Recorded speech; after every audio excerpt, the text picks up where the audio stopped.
ঘোকসাডাঙ্গা কাণ্ডে নির্যাতিতার সুবিচার চেয়ে পুলিশ লাইনে রাস্তায় বসে বিক্ষোভ দেখালেন বিজেপি বিধায়ক অগ্নিমিত্রা পাল। পরে বিজেপির মহিলা মোর্চার প্রতিনিধি দল দেখা করে পুলিশকে স্মারকলিপি দিয়েছে। বিজেপির বিক্ষোভে প্রায় আধ ঘন্টা পুলিশ লাইনে যান চলাচল বন্ধ ছিল।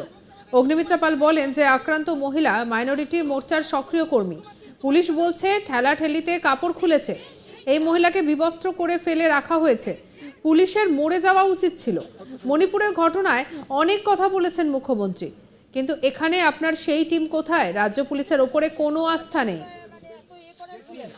তারা চান এই ঘটনার সিবিআই তদন্ত হোক। মমতা বন্দ্যোপাধ্যায়ের পুলিশ বলছে যে পারিবারিক বিবাদ, মুখ্যমন্ত্রী ও তার পুলিশের লজ্জা নেই। রাহুল গান্ধী, প্রিয়াঙ্কা গান্ধীর টিম কোথায়? বাংলার মহিলাদের ওপরে অত্যাচার হলে মুখ্যমন্ত্রী কিছুই বলে না।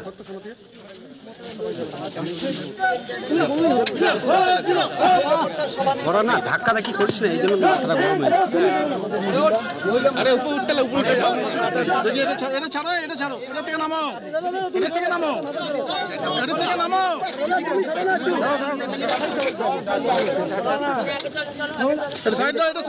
আটকে রাখা হয়েছে এই মুহূর্তে, তুমি দেখতে পাচ্ছ যে সেই।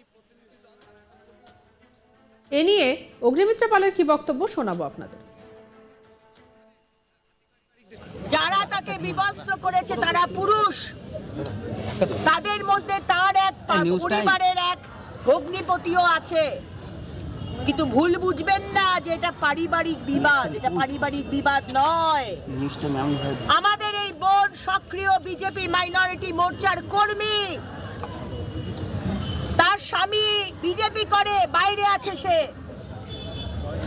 আজ আমাদের বোনকে একা পেয়ে তাকে বিবস্ত্র করে তাকে সারা গ্রাম ঘোরানো হয়। আর পুলিশ কি বলছে? পুলিশ বলছে পারিবারিক বিবাদ, ঠেলাঠেলিতে কাপড় খুলে গেছে, তাই মহিলাদের মধ্যে বিরোধ হয়েছে। তাই বুঝি ঠেলাঠেলিতে কাপড় খুলে যায়? যে ছবি আমাদের সামনে এসেছে, একজন উলঙ্গ মহিলা, বিবস্ত্র মহিলা, সে রাস্তায় শুয়ে রয়েছে। কোন মহিলা তার সম্মান নেই। গলা কেটে দেবো আমরা, তাও সম্মানহানি হতে দেব না। আমাদের এই বোনের সম্মান নেই, সম্ভ্রম নেই। পুলিশের বললাম তো, চুল্লি বার পানি মে ডুবকে মারনা চাইয়ে না। আমি আগেও বলেছিলাম আপনাদের মরা উচিত। আপনাদের বাড়িতে মা, বোন, সন্তান নেই, মেয়ে নেই, যে একটা অন্য মানুষের, একজন অন্য মায়ের প্রতি আপনারা এই ধরনের মানে ইনজাস্টিস করেন। আর যে ধারাগুলো দেওয়া হয়েছে প্রত্যেকটা বেলেবেল, একজন মাকে বিবস্ত্র করে দেওয়া হচ্ছে, সারা গ্রাম ঘোরানো হচ্ছে, আর নন বেলেবেল ধারা। জামিনও হয়ে গেছে। তাই আমাদের আবার বলবো, আমাদের সিবিআই তদন্ত চাই। তার একমাত্র দোষ ছিল যে সে বিজেপি করে। আজকে তার প্রতিবাদে, এই ঘৃণ্য কাজের প্রতিবাদে ডক্টর সুকান্ত মজুমদার, আমাদের সম্মানীয় সভাপতি বিজেপি পশ্চিমবঙ্গের, তার নির্দেশে আজকে আমরা টিম এসেছি। আমাদের সঙ্গে রয়েছেন আমাদের মহিলা মোর্চার সভানেত্রী ফাল্গুনিদি, আমাদের দুই জিএস শশীদি, অনিন্দিতাদি, আমাদের সম্মানীয় এমএলএ মালতীদি, শিখাদি এখনই আসছেন, আরেক এমএলএ, এবং আমাদের সম্মানীয় সভাপতি সুকুমার দা এবং আরেক এমএলএ নিখিল দা, তারা সবাই এখানে আছেন। আমরা আজকে রাস্তায় নেমেছি কারণ বাংলার মেয়ে সুরক্ষিত নয়। মমতা ব্যানার্জি শুধু বলছেন বাংলা নিজের মেয়েকে চায়। আপনার সিকিউরিটি আছে, কিন্তু আর কোনো মানুষের সিকিউরিটি নেই, কারণ পশ্চিমবঙ্গে কোনো ল অ্যান্ড অর্ডারই নেই। দুদিন আগে আদালত বলেছে, হরিশ, অনারেবল জাস্টিস হরিশ টন্ডনজির এজলাসে বলা হয়েছে বেঙ্গল লাইভ অন করব, সেন্ট্রাল গভর্নমেন্ট যতদিন চান, তারা যদি মনে করেন তাহলে পশ্চিমবঙ্গে সেন্ট্রাল ফোর্স থাকবে।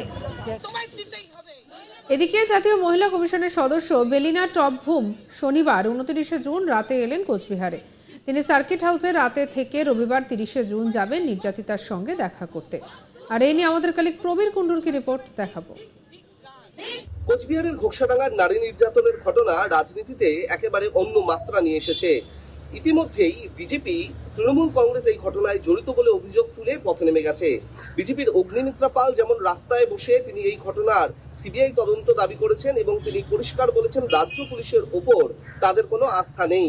এবং এর পাশাপাশি দেখা গেছে জাতীয় মহিলা কমিশনের এক সদস্য তিনিও এসে পৌঁছেছেন কোচবিহারে এবং তিনি খতিয়ে দেখছেন গোটা ঘটনা এবং এর পেছনে কি কি কারণ রয়েছে, কিভাবে এই মহিলার উপরে অত্যাচার হয়েছে সবটাই খতিয়ে দেখছে পুলিশ। এবং পাশাপাশি জাতীয় মহিলা কমিশনের এই সদস্য তিনি কিন্তু আক্রান্ত যে নির্যাতিতা তার সঙ্গেও কথা বলেছেন এবং তিনি বাকি যে আরো সদস্যরা রয়েছেন তারাও নির্যাতিতার সঙ্গে কথা বলেছেন। এবং এই ঘটনাকে কেন্দ্র করে বিজেপি কিন্তু পুলিশের বিরুদ্ধেই মূলত এখন অভিযোগ করছে যে পুলিশ নিষ্ক্রিয় এবং এই ঘটনার সঠিক যে তদন্ত হওয়া দরকার তা নিয়ে রীতিমতো গড়িমসি করছে পুলিশ, এমনই অভিযোগ। যদিও পুলিশের তরফ থেকে বলা হয়েছে এই ঘটনার পেছনে কিন্তু রাজনৈতিক কোনো কারণ নেই, গ্রামের সাধারণ বিবাদকে কেন্দ্র করেই এই ঘটনার সূত্রপাত হয়েছে। সব মিলিয়ে ইতিমধ্যে তদন্ত চলছে। অন্যদিকে জাতীয় মহিলা কমিশন ইতিমধ্যেই এসেছে কোচবিহারে এবং তারাও নির্যাতিতার সঙ্গে কথা বলেছে। বিজেপির তরফ থেকেও একেবারে পুলিশের বিরুদ্ধে কড়া সুর চড়ানো হয়েছে। সব মিলিয়ে নতুন করে লোকসভা নির্বাচনের পর উত্তপ্ত হয়ে উঠেছে কোচবিহার।